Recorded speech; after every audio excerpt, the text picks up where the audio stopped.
तो आज हम लोग थेल्स प्रमेय को सिद्ध करना सीखेंगे, ठीक ना। अब पहले थेल्स प्रमेय क्या होता है इसको तुम लोग देख लो, ठीक ना।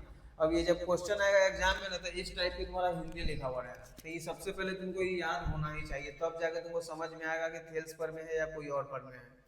अगर थेल्स प्रमेय रहेगा तो ये हिंदी लिखा होगा, हम पढ़ तुमको बता देते हैं कि यदि किसी त्रिभुज के एक भुजा के समांतर खींची गई रेखा त्रिभुज के अन्य दो भुजाओं को जिन दो बिंदुओं पर प्रतिच्छेद करती है, ये बिंदु भुजाओं को समान अनुपात में विभाजित करती है। इतना लिखा हुआ रहेगा। अब इसको बनाने के लिए तुमको क्या करना होगा कि पहले इसको, ये जो फिगर है ना 2 लाइन का हिंदी, इसको एक फिगर में हम लोग कन्वर्ट करते हैं। तो सबसे पहले क्या करेंगे कि एक त्रिभुज बना लेंगे इसे, ठीक। इस तरीका से तुमको एक त्रिभुज बना लेना है। तो कह रहा है कि यदि किसी त्रिभुज के, तो ये त्रिभुज हो गया, एक भुजा के समांतर, जैसे कि मान लो कि ये भुजा है, इसके समांतर में कह रहा है कि एक और रेखा खींचना है। तो मान ले कि एक और रेखा हम लोग ये वाला खींच दिए। त्रिभुज के अन्य दो भुजाओं को जिन दो बिंदु पर प्रतिच्छेद करती है। अब ये जो रेखा है ना, ये त्रिभुज के दो गो भुजा, एगो ये भुजा और ये भुजा, दोनों को यहाँ पे भी प्रतिच्छेद कर रहा है और यहाँ पे भी कर रहा है ना। तो वही कर रहा है कि जिन दो बिंदु पर प्रतिच्छेद कर रही है यहाँ पे, ये बिंदु मतलब ये दोनों बिंदु भुजाओं को समान अनुपात में विभाजित करती है। मतलब ये रेखा और ये रेखा को वो समान अनुपात में विभाजित करते हैं। तो तुमको क्या करना होगा, पहले नाम लिख लेना होगा। तो इसको यहाँ ए लिखेंगे, इसको बी और इसको सी, इतना तुमको लिख लेना, ठीक। अब जो रेखा समांतर खींचे है ना, उसका नाम है वो डी दे देंगे, एगो को क्या दे देंगे, ई। इतना तुमको दे देना है। तो ये तुम्हारा त्रिभुज हो गया, उसके समांतर एक रेखा डी है जो भुजा ए बी और ए सी को डी और ई पर इस प्रकार प्रतिच्छेद कर रहा है कि वो ए डी बटा डी भी, ए डी बटा में डी भी हो जाता है, ए ई बटा में ए सी हो जाता है, ठीक ना। तो वो हमको सिद्ध करके वहां पे बताना पड़ेगा। तो लिखेंगे हम लोग,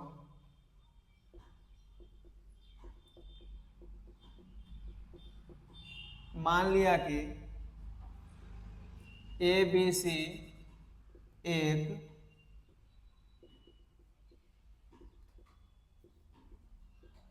त्रिभुज है, इतना तो लिख लोगे। मान लिया कि एबीसी एक हम लोग का त्रिभुज हो गया, जिसमें अब कह रहा है कि समांतर है, मतलब डीई जो है ना वो बीसी के, जिसमें डीई समानांतर क्या होगा, बीसी, तथा रेखा, अब रेखा जो डीई है, डीई भुजा ए बी और ए सी को, मतलब एगो तुम्हारा ए बी हो गया, एगो तुम्हारा ए सी हो गया। तो वही ए बी और ए सी को डी तथा ई बिंदु पर प्रतिच्छेद करती है। इतना तुमको अपने से मिला के लिख लेना। मान लो कि जैसे कि तुमको नई किताब वाला भाषा याद नहीं है, तो तुम इसको इस टाइप से मिला के लिख सकते हो, ठीक ना। या फिर किताब वाला भाषा भी लिख सकते हो, ये भी सही है। और उसके बाद तुमको लिखना है, सिद्ध करना है कि, अब कह रहा है कि भुजाओं को समान अनुपात में विभाजित करती है। तो ये जो बिंदु है ना, ये और ये दोनों को बांटती है। तो लिखेंगे हम लोग ए डी बटा में क्या हो जाएगा, डी बी, इधर हो जाएगा तुम्हारा ए ई बटा में क्या हो जाएगा, ई सी। ये तुम्हारा इतना हो गया, सिद्ध करके लाना है। अब उसके बाद लिखेंगे हम लोग रचना। कैसे लिखेंगे, अब रचना में तुमको काम करना है अपने से। अब क्या काम करेगी से देखो। तो तुमको पहले एगो ई से ना ऐसे करके इस पे लंब खींचना है, इस पे, ठीक ना। इसका नाम क्या दे देना है, एन। अब डी से एक अपने से यहाँ खींचना है, यहाँ दे देंगे हम लोग एम। इतना आ गया समझ में। और उसके बाद क्या करना है कि सी को ना डी से ले जाकर मिला देना है, आप बी को किससे मिला देना है, ई से। इतना भी तुमसे हो जाएगा। तो लिखेंगे हम लोग रचना में कि डी एम, इसका नाम क्या है, डीएम है ना, डीएम लंब ए सी, क्या ए सी, मतलब जैसे यहाँ से हम लोग बैठ के देख रहे हैं इसको, तो ये जो डीएम है ना वो किस पे आकर रुका हुआ है, तो ए सी पर। तो वही लिखा हुआ है डीएम लंब ए सी तथा अब ई वाला हो गया है वो ई एन, तो यहाँ से बैठ के देखेंगे ना तो हमको वहां देखेंगे लंब किस पे है, तो ए बी पर वहां है, तो लिखेंगे हम लोग ई एन लंब ए बी खींचा, ठीक ना। मतलब इस तरीका से हम लोग लंब डाल दिए, ठीक ना। अब कह रहा है कि इसमें हम लोग सी को डी से, तो हम लिखेंगे यहाँ पे लिखेंगे सी डी तथा बी को मिलाया, इतना भी तुमको लिख लेना है। साफ साफ दिख रहा है कि सी को डी से मिला दिया है, बी को ई से, तो सी डी और बीई को मिलाया, इतना तुमको लिख लेना है। उसके बाद हम लोग लिखेंगे परमाण, परमाण लिख दिए। अब तुमको एक काम करना है, एक ही साथ करना है, सबसे अलग अभी बता रहे हैं, ठीक ना। तो तुमको क्या करना है कि यहाँ पे लिखना पड़ेगा, एक रेखा खींच देना इसे, ठीक ना।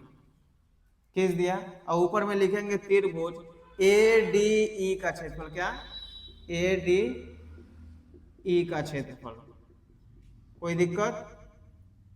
अब इसके अनुपात में एक और लिखना है, उसका नाम लिखना है डी बी ई का क्षेत्रफल, क्या त्रिभुज डी बी ई का क्षेत्रफल, कोई दिक्कत। फिर से हम तुमको समझा देते ताकि तुमको एक बार में समझ में आएगा। क्या करना है कि पहले लेफ्ट साइड चलना है, इधर ए डी ई का क्षेत्रफल साफ लिखा हुआ है, त्रिभुज ए डी ई का क्षेत्रफल, फिर इसके अनुपात में नीचे बटा में डी बी ई का क्षेत्रफल लिख दिए यहाँ।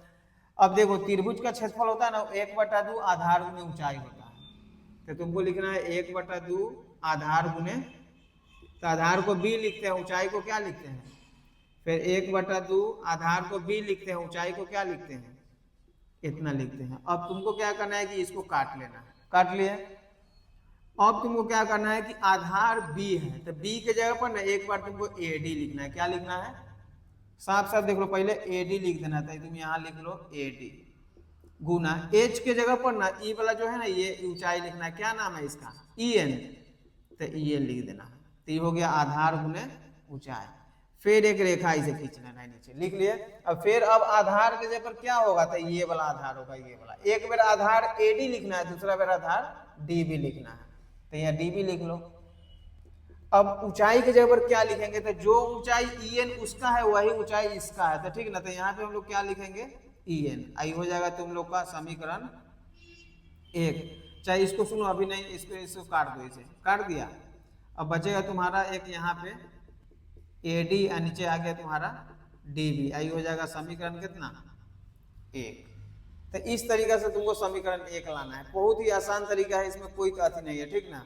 तो एक समीकरण आ गया, अब तुमको समीकरण 2 लाना है, तो लाना है उसके लिए तुमको इधर वाला भुजा पर आना पड़ेगा। उसके बाद यहाँ लिखेंगे तथा, लिख लिया। अब तुमको फिर पहले एक रेखा दे देना है, गौर से एकदम इधर देखते रहो तभी जाके तुमको पूरा समझ में आएगा एक बार में। रेखा खींच लिए। अब उस समय निकाले थे त्रिभुज ए डी ई, लेकिन अब तुमको निकालना है ए ई डी, बात समझ रहे हो ना, ए ई डी, तो लिखेंगे त्रिभुज ए ई डी का क्षेत्रफल। अब उस समय निकाले थे नीचे डी बी ई, अब निकालना है तुमको ई सी डी, तो लिखेंगे त्रिभुज ई सी डी का क्षेत्रफल। बाकी तुमको वही सूत्र लिखना है 1/2 आधार गुने ऊंचाई। अब 1/2 आधार के जगह पर जैसे उस समय ए डी लिखा था, इस समय ए ई लिखना है, क्या लिखना है ए ई। ऊंचाई के जगह पर जैसे उस समय ई एन लिखा था, तो एमरी क्या लिखेगा डी एम, ये देखो ये ऊंचाई है 90 डिग्री ऐसे, तो इसी को ऊंचाई लिखेंगे, तो यहाँ लिखेंगे हम लोग डी और एम। फिर 1/2 लिख दो, नीचे है तो ये त्रिभुज का। आधार के जगह पर क्या लिखोगे, तो उस समय डी भी लिखा था, एमरी क्या लिखेंगे ई सी, तो तुम यहाँ लिख लो ई और सी। उस समय ऊंचाई जो ई एन लिखा था, तो एमरी हम लोग क्या लिखेंगे डी एम। अब डीएम से डीएम कट गया, ए से ये कट गया, तो ठीक बचेगा तुमको ए ई बटा में क्या ई सी, आई हो जाएगा तुम लोग का समीकरण 2। इतना तक तुम लोग को समझ में आना चाहिए। अब आगे तुमको क्या करना है कि लिखना पड़ेगा समीकरण 1 और कैसे 2 से। अब देखेंगे कि हम लोग लिख सकते हैं त्रिभुज ये जो नीचे वाला है ना, इसका और इसका क्षेत्रफल लेना है, ठीक ना। तो त्रिभुज DBE का क्षेत्रफल बराबर, अब देखो कारण क्या है कि जब ये समांतर भुजा है तो जो क्षेत्रफल ऐसे चलेंगे तो वो आधा होगा, फिर ऐसे चलेंगे तो वो आधा होगा, दोनों बराबर है ना। तो इसीलिए त्रिभुज DBE का क्षेत्रफल, इसमें नीचे कितना है देखो, तो त्रिभुज A से D का क्षेत्रफल। अब जब नीचे का सब क्षेत्रफल बराबर है तो लिखेंगे, इसीलिए ये जो दो आया है ना, एगो ये, तो इसका नाम क्या है, AD बटा में DB, इधर कितना है AE बटा में EC। जो यहाँ प्रूफ करना है, यहाँ देखो खुद ब खुद आगे यहाँ पे लिखना होगा PROVED। इस तरीका से तुम इस थेल्स प्रमेय को बहुत आसान तरीका से 5 नंबर का सवाल है भाई, ठीक ना। तो इसको बहुत आसानी से तुमको बना लेना है। तो इसको पहले जल्दी जल्दी उतार लो।